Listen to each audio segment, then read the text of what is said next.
Hello friends, welcome to targeting goal. तो friends, हम लोगों ने प्राचीन इतिहास और मध्यकालीन इतिहास के जो भी PYQ थे उसको यहाँ पर कंप्लीट कर लिया है। अब आयोग द्वारा आधुनिक इतिहास से जो प्रश्न पूछे गए हैं अपने प्रीवियस एग्जाम्स में, उन सब का यहाँ पर टॉपिक वाइज हम अध्ययन करेंगे। तो पहला देखिए, इसमें जो टॉपिक है वो है भारत में यूरोपियों का आगमन जो हुआ। तो यूरोपियों के आगमन से शुरू होकर और जब हमारा पूरा भारत देश आज़ाद हो जाता है उसके बाद की जो कुछ घटनाएँ हैं, ये सारी घटनाएँ जो आधुनिक भारत में आती हैं। तो आधुनिक भारत में जो पुर्तगाली आए, फिर डच, फ्रांसीसी, अंग्रेज़, ये जो क्रम से आते रहे और इनके आने से यहाँ पर जो परिवर्तन हुए भारत में, और जो यहाँ पर बाद में शासन भी अंग्रेज़ों ने किया लंबे समय तक, तो उसका सारा जो इतिहास का सेक्शन है यहाँ पर हम उसको एक एक करके डिस्कस करेंगे।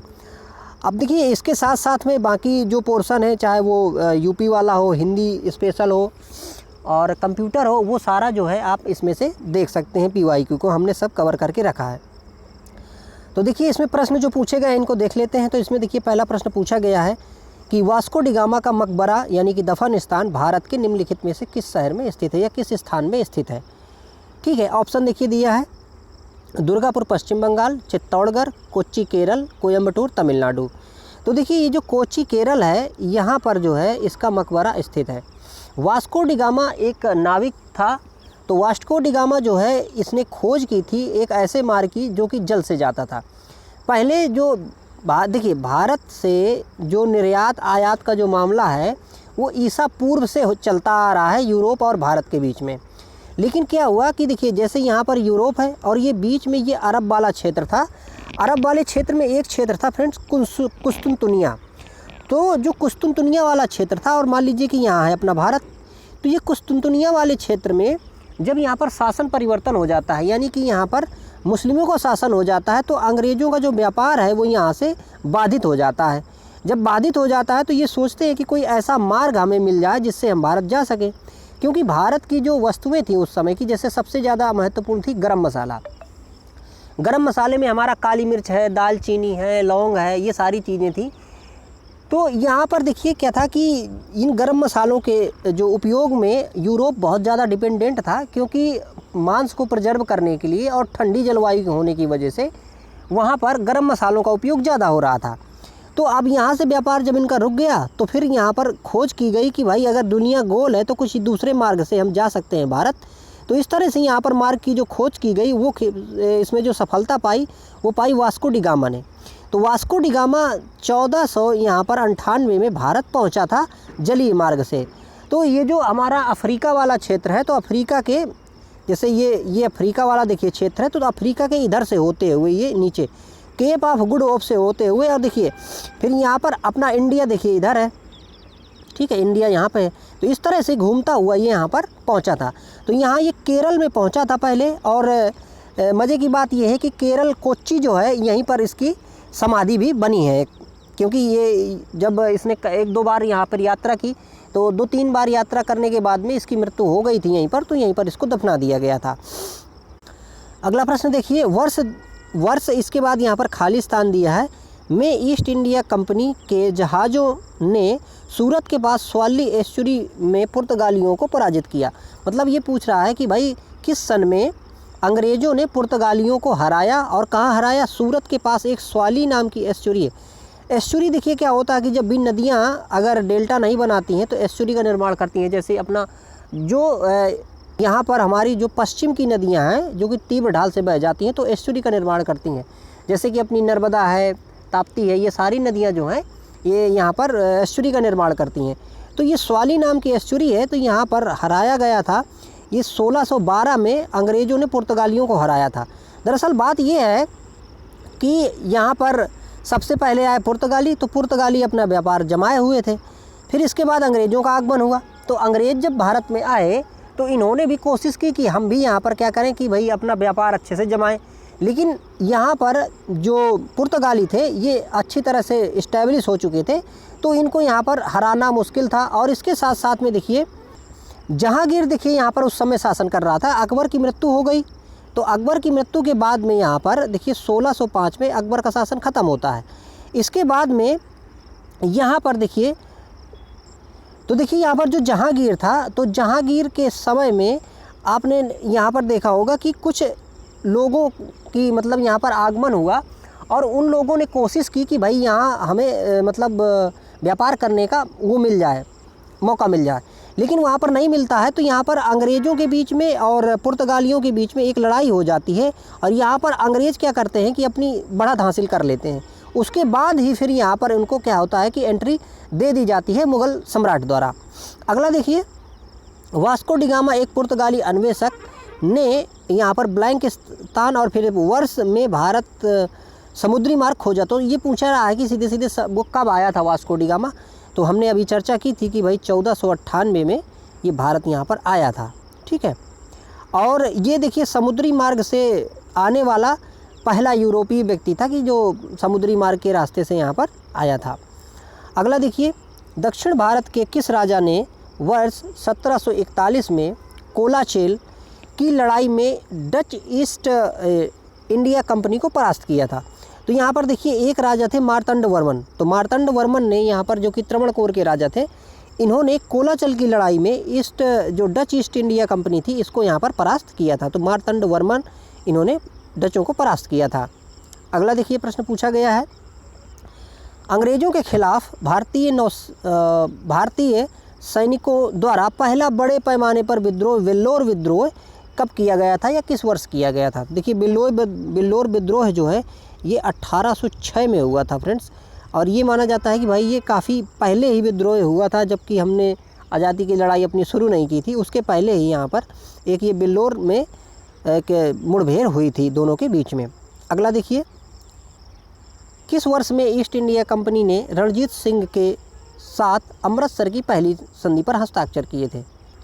ऑप्शन है देखिए 1800, 1805, 1806 और 1809। तो 1809 में यहाँ पर देखिए ईस्ट इंडिया कंपनी और रणजीत सिंह जो थे अमृतसर की, इन दोनों के बीच में संधि हुई थी। और इसमें से जो हमारी सतलज नदी थी, सतलज नदी को एक बाउंड्री बना दी गई थी कि भाई इसके इस तरफ जो है अंग्रेज़ रहेंगे और इस तरफ ये जो रणजीत सिंह है इसका यहाँ पर शासन रहेगा। तो सतलज नदी को यहाँ पर बाउंड्री बनाया गया था। तो कभी इस तरह से भी पूछा जा सकता है। तो और उस समय देखिए जो भारत के यहाँ पर गवर्नर जनरल थे तो वो कौन थे, यहाँ पर थे लॉर्ड मिंटो प्रथम। तो लॉर्ड मिंटो प्रथम के समय ये घटना हुई थी। अगला देखिए, बक्सर के युद्ध के बाद ईस्ट इंडिया कंपनी मुग़ल सम्राट को प्रतिवर्ष, यहाँ पर अवसर फिर खाली स्थान है, का भुगतान करने के लिए सहमत हुई थी। मतलब ये है कि देखिए बक्सर का जो युद्ध हुआ था वो 1764 में युद्ध बक्सर का हुआ था। ये जो 1764 का युद्ध था ये बहुत बड़ा परिवर्तनकारी युद्ध था फ्रेंड्स, क्योंकि इसमें से जो मुग़ल सम्राट उस समय था शाह आलम द्वितीय, इसके साथ साथ में अवध का नवाब शुजाउद्दौला और इसके साथ साथ में बंगाल का जो नवाब था उस समय मीर कासिम। तो देखिए मीर कासिम और शुजाउद्दौला जो कि नवाब था अवध का, इसके साथ साथ में शाह आलम द्वितीय जो कि मुग़ल सम्राट था, इन तीनों की संयुक्त सेना उस समय हार जाती है अंग्रेज़ों से। तो उस समय जब ये सेना हार जाती है 1764 में, जिसको हम बक्सर के युद्ध के नाम से जानते हैं फ्रेंड्स, फिर इसके बाद में एक संधि होती है जो कि होती है 1765 में। 1765 में जो संधि होती है जिसको हम इलाहाबाद की संधि के नाम से जानते हैं। तो इस इलाहाबाद की संधि में भाई ये किया जाता है कि अब जो राजा है तो राजा को एक पेंशन के रूप में कुछ रुपए दिए जाएंगे और बाकी जो ये राजस्व इकट्ठा करता था तो इस राजस्व से इसको बेदखल कर दिया जाएगा। तो यहाँ पर ये 26 लाख रुपए जो है पेंशन के रूप में देने के लिए अंग्रेज़ों ने सहमति जताई थी और इसके बाद जो वसूली थी यहाँ पर कर की वो अंग्रेज़ों को मिल गई थी। अगला देखिए प्रश्न पूछा गया है, निम्नलिखित में से कौन सा पुर्तगाली उपनिवेश नहीं था। ऑप्शन देखिए बम्बई, हुगली, मछलीपट्टनम और चौल। तो इसमें देखिए जो मछलीपट्टनम है, मछलीपट्टनम में पुर्तगालियों ने अपना उपनिवेश नहीं बनाया है। बाकी देखिए जिन जगहों पे बनाया है तो देखिए दमन, दीव, बेसिन, बॉम्बे, गोवा, कन्नौर, कालीकट और कोम्बो, सतारा, ये बहुत सारी जगह जो है इन्होंने उपनिवेश बनाया है। मछलीपट्टनम में डचों ने अपना उपनिवेश बनाया था। अगला देखिए, भारत में काजू का प्रथम परिचय किन लोगों ने कराया। तो मतलब जो काजू है फ्रेंड्स, काजू अपना भारतीय नहीं है, ये विदेशी है और सबसे पहले ये किसके द्वारा भारत में लाया गया। तो देखिए ऑप्शन है डच, ब्रिटिश, फ्रांसीसी और पुर्तगाल। तो पुर्तगाल सब ने यहाँ पर क्या किया था, पुर्तगालियों ने, कि काजू यहाँ पर लाए थे। इसके साथ साथ देखिए काजू के साथ साथ इन्होंने कई सारी फसलों को यहाँ पर भारत में मतलब लाया, उगाया और इससे उन्होंने प्रॉफिट कमाया। हालांकि वो फसलें चूँकि यहाँ आ गईं तो फिर हमारे यहाँ मतलब क्रम उनका चलता रहा और यहाँ पर उत्पादित होती रहीं। उन सब चीज़ों में से देखिए तंबाकू, मूंगफली, आलू, लाल मिर्च, मकई, टमाटर, शकरकंद, चीकू, काजू, अमरूद, पाइनएप्पल और शरीफा इत्यादि, ये जो सारी की सारी आप यहाँ पर फल सब्जियाँ देख रहे हैं, ये सारी की सारी पुर्तगालियों द्वारा यहाँ लाई गई थी फ्रेंड्स। और इसके साथ साथ में जो प्रिंटिंग प्रेस है, जो कि आज हम देख रहे हैं कि भाई अखबार छप रहे हैं या अन्य चीज़ें हैं, तो इसकी शुरुआत भी जो है ये कहाँ से की गई थी, ये इन्हीं पुर्तगालियों के द्वारा की गई थी। तो बहुत सारे देखिए तंबाकू, मूंगफली, आलू, लाल मिर्च, मकई, टमाटर, शकरकंद, चीकू, बहुत सारी चीज़ें। तो कभी ये अगर पूछे तो अधिकांशतः आप समझ सकते हैं कि भाई इन्होंने कितनी चीज़ें यहाँ पर उगाई थीं लाके। अगला देखिए प्रश्न पूछा गया था, पहली डेनिश ईस्ट इंडिया कंपनी ने अपना परिचालन किस वर्ष शुरू किया। तो यहाँ पर डेनिश की बात कर रहा है, तो डेनिश ने यहाँ पर परिचालन कब शुरू किया था अपना, 1616 में। ठीक है, डेनिश यानी डेनमार्क के जो लोग थे, तो इन्होंने यहाँ पर 1616 में यहाँ पर अपनी जो कंपनी है स्टार्ट की थी। अगला देखिए, बक्सर के युद्ध के बाद फिर यहाँ पर देखिए ब्लैंक स्पेस, के नवाब ने इलाहाबाद और कड़ा को मुग़ल सम्राट को सौंप दिया, जो ब्रिटिश सैनिकों के संरक्षण के अंतर्गत आया था। अब देखिए बात ये है कि भाई बक्सर का जो युद्ध हुआ था, तो अभी हमने देखा था कि भाई संधि हुई थी, इलाहाबाद की संधि। तो इलाहाबाद की संधि में क्या किया गया था कि जो अवध का नवाब था, अवध के नवाब के जो क्षेत्र थे, कड़ा और इलाहाबाद वाला क्षेत्र, तो ये वाला मुग़ल जो शासक था उसको सौंप दिया गया। फिर इसके बाद में मुग़ल शासक को क्या कर दिया गया, पेंशनर बना दिया गया, और सारी जो शक्ति थी वो अपने हाथ में अंग्रेज़ों ने यहाँ पर ले ली। ठीक है, तो क्लायू एक देखिए उस समय था, तो क्लायू आया था ये संधि करने के लिए, तो क्लायू ने संधि की थी। और इसके बाद जो यहाँ के शासक थे, इनकी शक्ति जो है लगभग पूरी की पूरी छीन ही हो गई थी। तो कुछ देखिए इन्होंने प्रावधान किए थे, जिसमें से ये भाई जो अवध का नवाब था, इससे इलाहाबाद और कड़ा का क्षेत्र लेके मुग़ल सम्राट को दे दिया गया था। 26 लाख की पेंशन दी गई थी।